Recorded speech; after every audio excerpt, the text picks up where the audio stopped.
Hi everyone, welcome back to my channel. I'm Sally and this is Secret Life of a Seamstress. I hope you're all really well and you've had a good week. So today I'm here to share with you my makes video for March. So I'll be sharing everything that I made in the month of March, which was a surprisingly large amount actually. I feel like I was quite productive this month. I had quite a few things lined up to make and I actually managed to get quite a few things done, so that was really good. So before I get started, if you are new to my channel is all about sewing and crafting and knitting. I share things I've been making, plans for things I want to make, fabric hauls, sew-alongs and things like that. So if you are new to my channel, I'd love you to subscribe if you haven't already, and don't forget to click the notification bell just so that you don't miss out on any future videos. And thank you, of course, if you are already a subscriber and a regular viewer. I really appreciate you being here again. So on to what I've been making this month. So the first thing I made this month was another Nielsen Jarrah sweatshirt. And this is the version that I made. It's in a really lovely wine and cream coloured stripy Ponte Roma fabric, which I picked up from Minerva back in their January sales. And it's really lovely. It was really nice to work with because it was very stable. It didn't slip around or anything at all. It was very nice to sew with and to cut out. So as you can see, I've made a kind of cropped funnel neck version, and I've kind of mixed up a few of the versions on the pattern. So this is the Nielsen Jarrah sweatshirt. If you haven't seen this pattern, it comes in a few different variations. You can make a normal sweatshirt pattern, a tie front pattern, a kind of version with a dipped hem, or a cropped funnel neck version, and I hope you can see that there. So that's the version I've gone for. Instead of doing the split sleeves there, I've done just a normal sleeve with a cuff on the bottom because I just prefer that. I think split sleeves sometimes can feel a bit annoying to me anyway. So I've gone for that cropped style with a funnel neck. I wasn't going to add on the bottom waistband, but when I'd finished making my jumper it was actually very cropped, so I decided to add on the waistband just to give it a little bit more length. And luckily I had enough fabric left to do that, so you can see there that I've just added the extra waistband, and I've just kind of played around with the stripe direction there to have the stripes on the bands facing a different way to the stripes on the body, and I just think that looks quite fun, and it kind of changes up. It makes it just look a little bit different, I think. So the only change I would make to this next time, I think, if I make this funnel neck version again, which I do really like, but the neck on me comes up quite high. And I'm a bit funny about having things too high around my neck. So I think if I make this version again, I will reduce the kind of height of the neck a little bit and just take a few centimetres off. And then I think it would be perfect. So I really like how this has turned out, and I really like that it's a sweatshirt you don't have to fit a neckband into. Because obviously the funnel neck, it just kind of gapes a little bit anyway, so you don't have to worry about getting it sitting flat or anything. So that's my first thing that I made, the Nielsen Jarrah sweatshirt. So the next thing I made in March was the lovely Yolanda blouse by Atelier Vicolo 6. Now you may not have heard of that pattern company because I hadn't, but I actually made this as part of a collaboration with Makerist.com. So I do from time to time work with Makerist on some of their campaigns, and you may have heard me talking about them before, but Makerist are an online kind of creative hub. They sell thousands of sewing patterns, knitting patterns, crochet patterns and embroidery patterns. They've got a lot of information and patterns and really good blog posts on their website, so I will just link their website as well in the description of the video. The Makerist kindly invited me to get involved in their most recent $2 pattern sale again. They asked me to choose one of their patterns on their website and make it up for them and share it on my Instagram account, and that's what I did, and I chose to make this lovely Yolanda blouse by Atelier Vicolo 6. So this is the pattern image just so that you can see the line drawings, because I know that the print I've made my blouse up in is quite busy, so you might not be able to see all of the details. But basically I've made this version here, which is a sleeveless, really pretty, lovely summer blouse with a kind of square bib around it. It buttons up at the front with a pretty frill around it, and it has a scalloped hem, and it's just a basic kind of lovely summer blouse. You can make this blouse up with sleeves, but I went for the sleeveless version just because, well, in the hope that it's going to be quite warm soon. We might be getting some sort of nicer weather for spring and summer, so I thought I'd go for the sleeveless version, and I really love this blouse. I've made it in a lovely Atelier brunette viscose. I can't remember what this print is called actually, but I'll link it in the description as well. But it was really lovely to work with. It is a drapey viscose, but it has got some stability to it as well, so it was really nice to work with.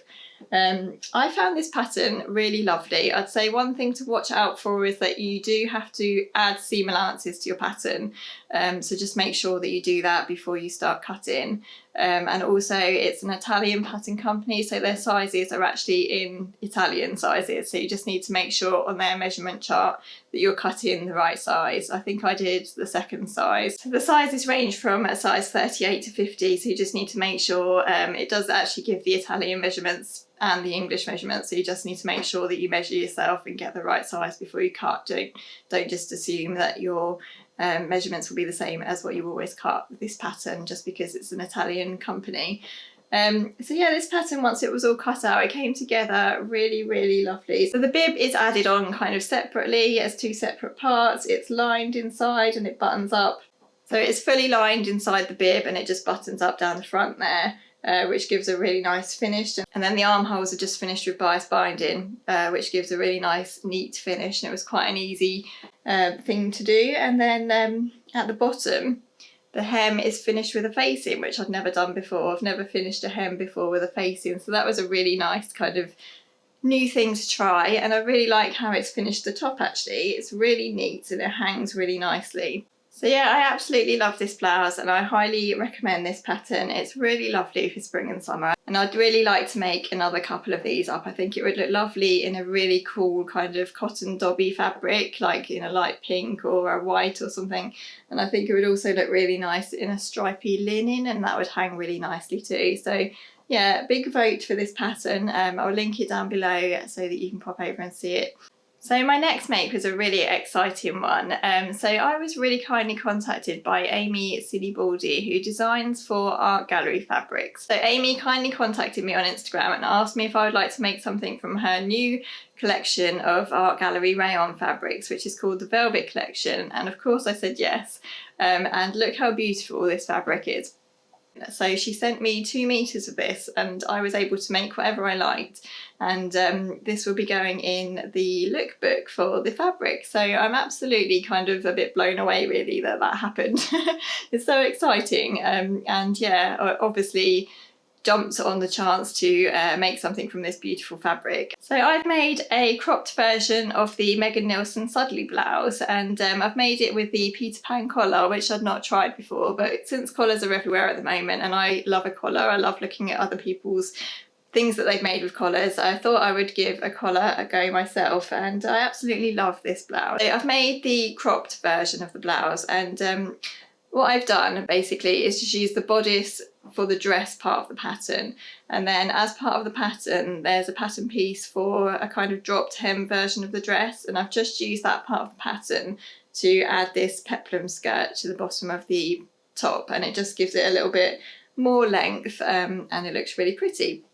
So yeah, so that's my Sudley blouse made with this beautiful rayon fabric from Art Gallery, and I can't stop stroking it. It's honestly the softest rayon that I've ever used. It's beautiful. So the back has the tie at the top there, and if you made this pattern before, you'll know that this top can be worn with the tie at the front or the back. And I can never decide which way around to wear this really. I think it looks really nice with the tie at the front because obviously you've got the collar here and then it ties up here, so it's a really nice kind of detail.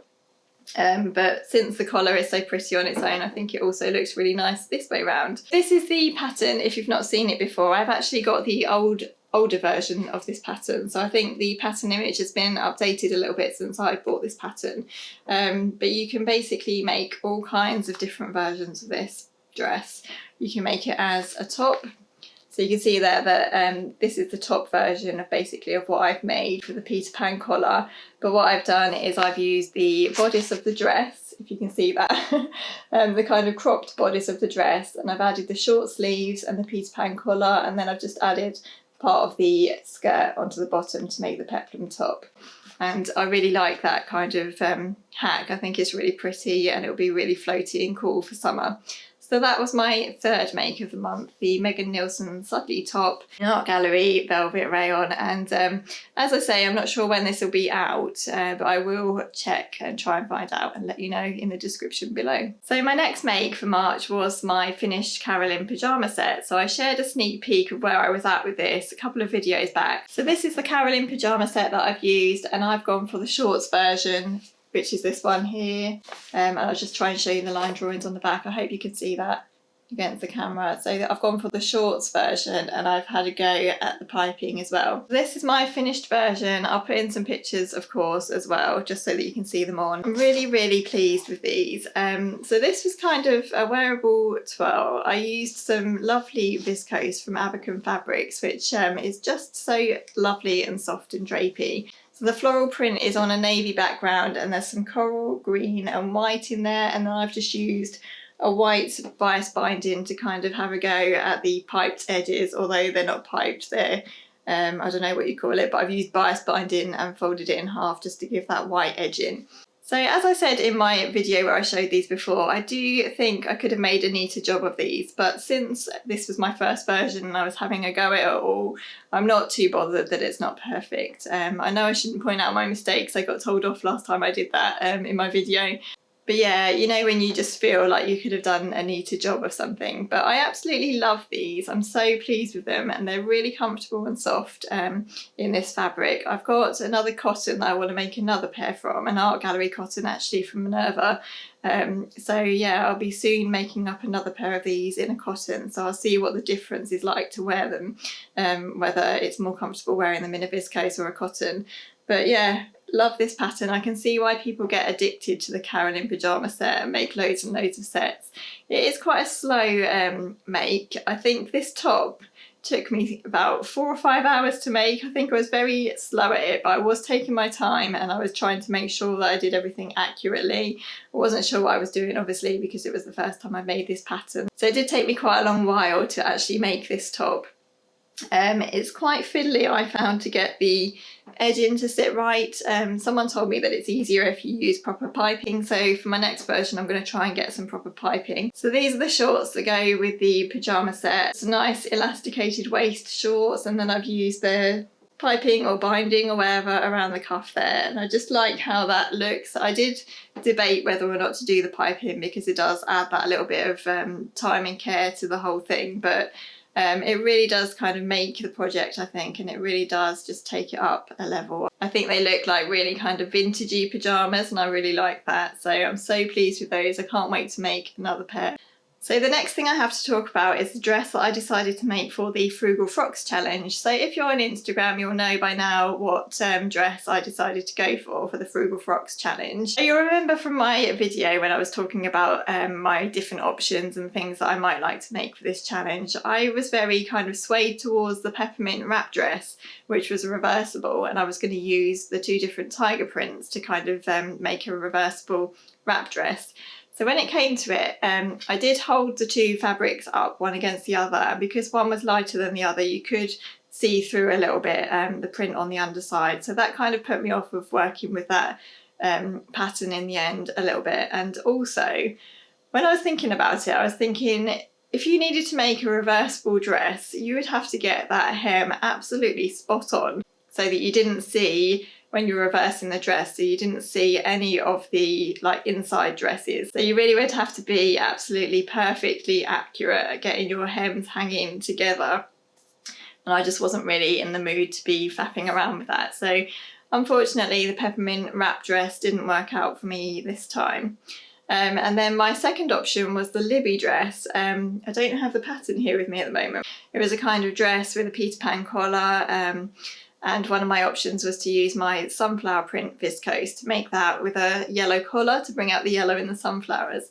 So I decided in the end that I was going to go for that dress, but when I came to cut the pattern out, I had 3 skirt pieces for the pattern and no bodice piece for the pattern. So I don't know what had gone on there, but I didn't have the right pattern pieces, so I couldn't cut that one out either. So in the end, I went for my third option for the challenge, and that was the Evelyn dress, which came free with Simply Sewing magazine. So this is the Evelyn dress. It's a really lovely kind of vintage inspired dress, and I did really love the look of this pattern, but I think it was about third on my list of things that I wanted to try for the Frugal Frocks challenge. So in the end I decided to go for this pattern, and I made it up in the black version of the tiger print that I also had from Abacon Fabrics. And now this is made, I absolutely love it. I love it far more than I thought I would. I think looking at this pattern from the pattern image, I really thought that this was going to be quite low cut on me, and I didn't know if I was going to like it. I thought it would be quite stiff, but I decided to give it a go anyway. And I think because I've made it in a viscose, it's so nice and drapey, and it just hangs really nicely, and I'm so pleased with it. Obviously, I'll put some pictures in as well so you can see it on. I think the tiger print just works really well with it because it's a kind of vintagey style dress, and the tiger print is very out there, I suppose, a little bit different to your normal kind of ditzy floral vintage style print. And I've just finished it with some little kind of coconut shell buttons because I didn't have any black ones in my button tin anywhere. So that's my dress for the Frugal Frocks challenge, and I'm really pleased with how it turned out. And finally, I'll just talk about what I'm wearing. So I made another Linden sweatshirt, and this is the Linden sweatshirt I said I was planning to make in my catch-up video a couple of weeks back. So I made it from a lovely kind of ecru sweatshirt in fabric. Actually, this was from Abacon Fabrics as well. A lot of my fabrics I've used this month are from there. This is a really soft, cosy sweatshirt in fabric, and I've just done some kind of different colour cuffs and a different colour band to the waist and neck. So if I stand up, you can see that I've used a green ribbon for the waistband there, and a nice kind of orangey coloured coral ribbing for the cuffs. And I love how this has turned out, and yeah, it's definitely something I'm going to try again for future sweatshirts because there are going to be many more, I'm sure. So this is the Linden sweatshirt, a pattern that I've shown many times before, and I'm sure it won't be the last time I show it because I love the Linden sweatshirt and it's just so quick to make. So I did actually time myself making this sweatshirt, and it took 45 minutes to sew, so you can see why people get addicted to this pattern. I think I'm kind of getting a bit that way. I am becoming addicted to the Linden sweatshirt pattern, and I keep thinking of other versions that I can make of it. But I do wear them a lot. I wear them all the time really, especially at the moment when we're still kind of in lockdown and it's not very warm outside. They're really cosy and comfy to make. So yeah, I'm really pleased with this one, another to add to my Linden sweatshirt collection. So that's everything I made in March. I hope you like what I've made. Don't forget, as always, to let me know in the comments what you've been making this month, because I'm always really interested to know, and it really inspires me for future ideas of future makes. Don't forget to subscribe to my channel if you haven't already, and don't forget that you can follow me over on Instagram, and you can subscribe to my blog as well if you'd like to. And whatever you're doing, enjoy the rest of your day, and I'll see you in my next video. Bye!